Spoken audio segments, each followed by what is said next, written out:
You didn't eat breakfast. I wasn't hungry. Anything from Linda? Oh, and I'll give her a break. 6 letters in 7 days. On the 7th day ye shall rest, remember? Tony, look. I'm going to take a walk. Why don't you come out with me? No, thanks. Why not? I have company. Ludwig van Beethoven, his life and deafness. Well, I'm sure he didn't sit and brood over his deafness. You don't think so, huh? Listen to Beethoven. Recreation in human society, conversation, confidential outpourings. None of these are for me. I must live like an exile. He wanted to kill himself. Only his art held him back. I don't even have my art. And you ask why I brood. Well, I still ask it. Because you're quitting and Beethoven didn't. He wrote some of his best after his deafness. The Kreutzer Sonata, the Eroica, the Ninth, and some of his greatest quartets. It's not the same. He wasn't a pianist, he was a composer. He was more. He wasn't only a composer, he was a courageous man. And you can be too. Tony, you can do anything you want to do. Why must it be the piano? You can compose. Remember that melody you were working on? The one you came up with in Miami 3 years ago? Well, I'm going to tell you a secret. Come, I'll show you. What is it? I've written some lyrics to it. Me, a songwriter. Don't laugh. Now, you sit right there and I'll find the lyrics. Look, can't I just read the words? Now, don't be difficult. No music, no lyrics. Play.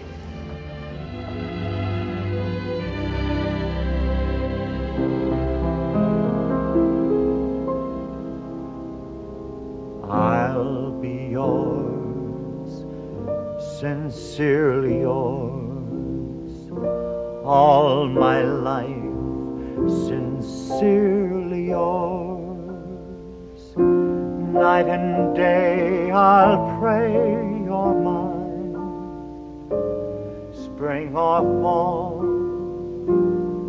rain or shine. Though I can't be close to you, don't blame me for wanting to. Don't blame me if I should try. So in love with you am I. I will always cling to you. When other friends have flown, I will come and sing to you. When you are all alone,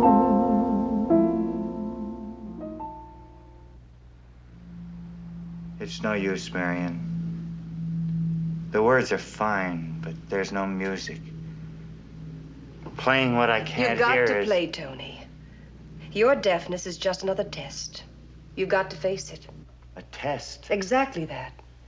You faced a test once before and you overcame it. I know because Sam told me. You were down and out, starving, remember? You didn't fold up then, you fought back. You played music everywhere for anyone who'd listen. You got where you are because you refused to quit. And I won't let you quit now. End of sermon. And I guess the end of my chances for getting a raise.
trying to do?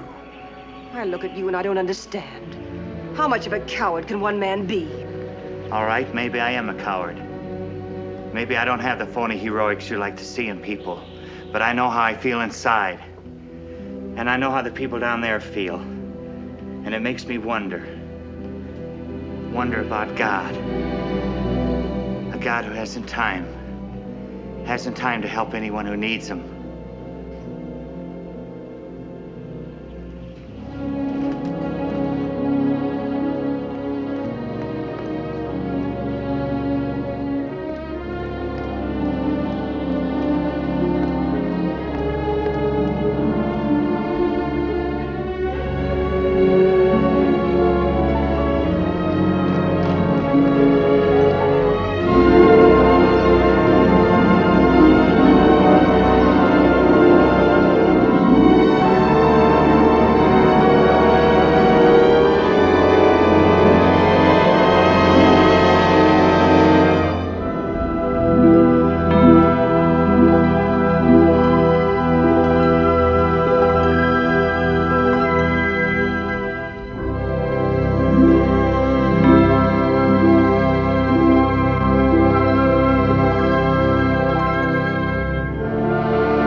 Lots in your mind, and maybe I shouldn't be reminding you, but you know, I missed football season last year, and I kind of thought you'd help me this year,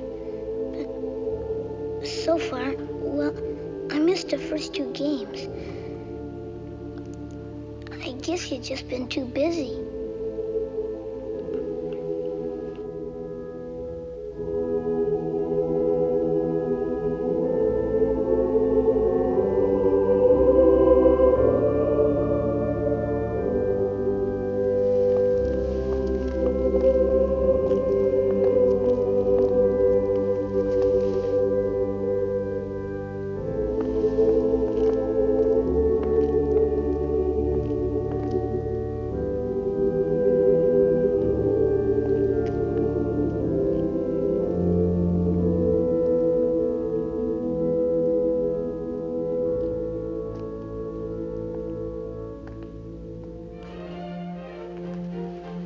Hi. Good morning. Bird watching? I was just keeping an eye on your friend. Is he looking at the football game again? That's right. Poor kid. Maybe. At least he has faith. Faith? Praying every day just because he wants to be a quarterback. Just a quarterback.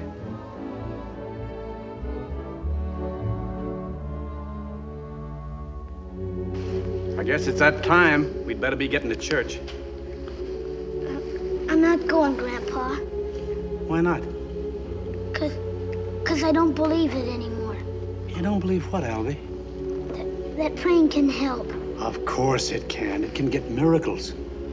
I don't believe that praying can get anything. Albie needs a little money to become a quarterback.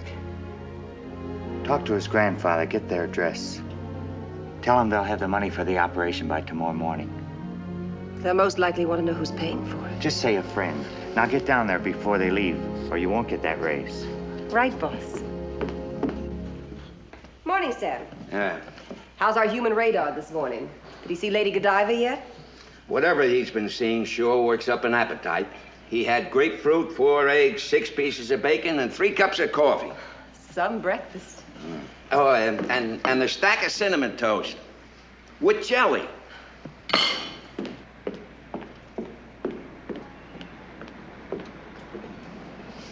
Good morning. Good morning. Here's a letter from Banff. Good. It's a letter from Linda. Oh, I'll read it later. I've got a date with Mrs. McGinley. Who is Mrs. McGinley? An ingenue or a character bit? Mother type with a problem. She comes here every week to meet her daughter. Her daughter struck it rich, married a wealthy broker named Cosgrove. Lives with his family in Westchester. You say the daughter lives in Westchester? Mm-hmm. Then why doesn't she meet her mother there instead of in the park? That's the problem. Ah, there's Mrs. McGinley.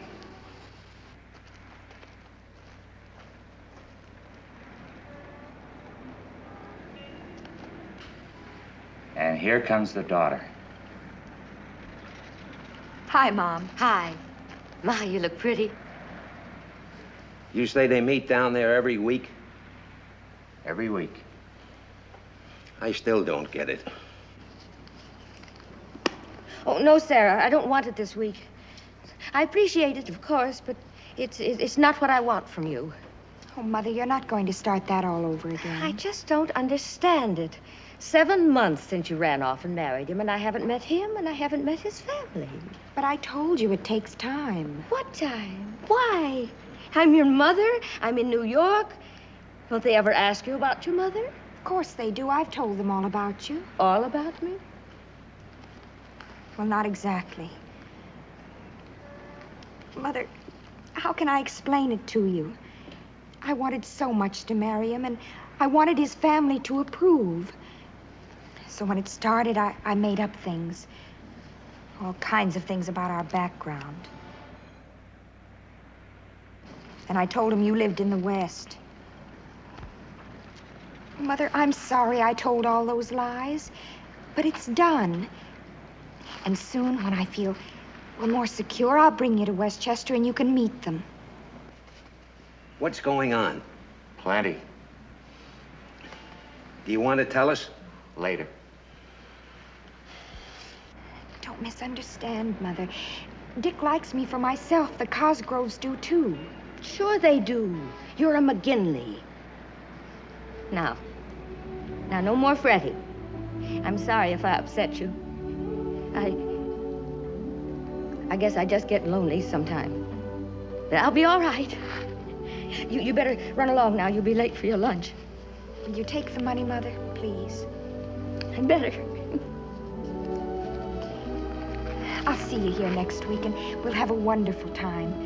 We'll go to Movie City, and, well, we'll have lunch first. You are a darling. I love you.